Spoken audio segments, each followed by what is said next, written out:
সর্বজনীন পেনশন সংক্রান্ত বৈষম্যমূলক প্রজ্ঞাপন প্রত্যাহার, বিশ্ববিদ্যালয় শিক্ষকদের জন্য সুপার গ্রেড কার্যকর এবং স্বতন্ত্র বেতন স্কেল প্রবর্তনের দাবিতে 2 ঘন্টা কর্মবিরতি পালন করেছে ঢাকা বিশ্ববিদ্যালয় সহ দেশের সব বিশ্ববিদ্যালয়ের শিক্ষক সমিতি।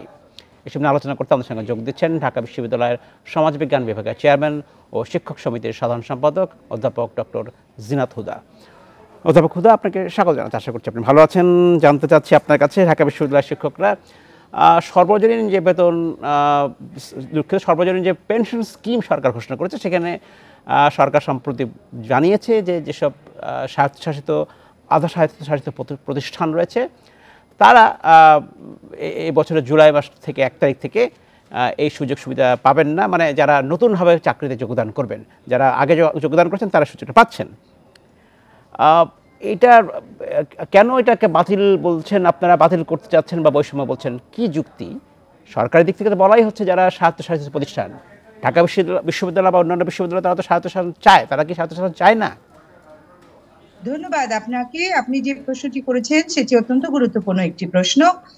যে সার্বজনীন প্রত্যয় স্কিম, আসলে সার্বজনীন যে পেনশন ব্যবস্থার অধীনে এবছর প্রত্যয় স্কিমটি জুড়ে দেবার ফলশ্রুতিতে আসলে এই বিভ্রান্তি এবং এই বিতর্কের জায়গা তৈরি হয়েছে। প্রত্যয় স্কিমটি ঢাকা বিশ্ববিদ্যালয় সহ সকল বিশ্ববিদ্যালয়ের শিক্ষকরা সম্পূর্ণভাবে প্রত্যাখ্যান করেছেন। ঢাকা বিশ্ববিদ্যালয়ে প্রায় 1100 শিক্ষক লিখিতভাবে স্বাক্ষর প্রদানের মাধ্যমে তারা এটাকে প্রত্যাখ্যান করেছেন। এখন আমরা নানা ধরনের কর্মসূচি নিয়েছি, কারণ আমি যেটা বলার চেষ্টা করছি যে যেহেতু বিশ্ববিদ্যালয় একটি স্বায়ত্তশাসিত প্রতিষ্ঠান, তারা নিজেরা মতো করে সিদ্ধান্ত নেয় কাজ করে, তাই তো? সেখানে একই সাথে স্বায়ত্তশাসন চাইতে হচ্ছে, আবার সরকারি যে ব্যবস্থাপনায় সেখানে পেনশনও থাকতে চাওয়া কি একটু স্ববিরোধী মনে হয় কিনা? না না না না, একেবারেই নয়। আপনার প্রশ্নই বরং বিভ্রান্তিমূলক আমি বলবো।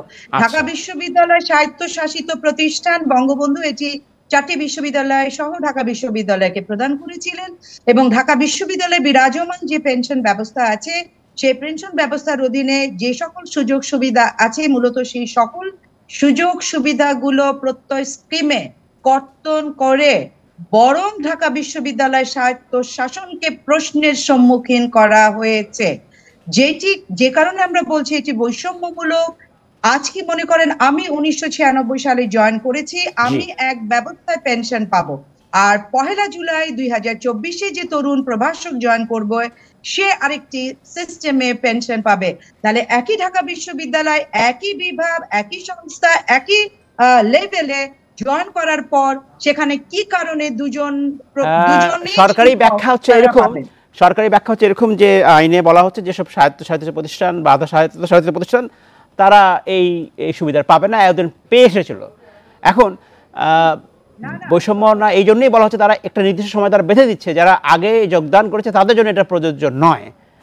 ভবিষ্যতে যদি হয় খুব কি সমস্যা হবে? একটা নিশ্চয়ই বৈষম্য হতে পারে, যেটা যারা সরকারি পেনশন পাচ্ছেন তাদের পেনশন ধরনটা হচ্ছে তারা তো চাঁদা দিচ্ছেন না, সরাসরি সরকারের কাছ থেকে একটি চাকরি শেষে পাবেন।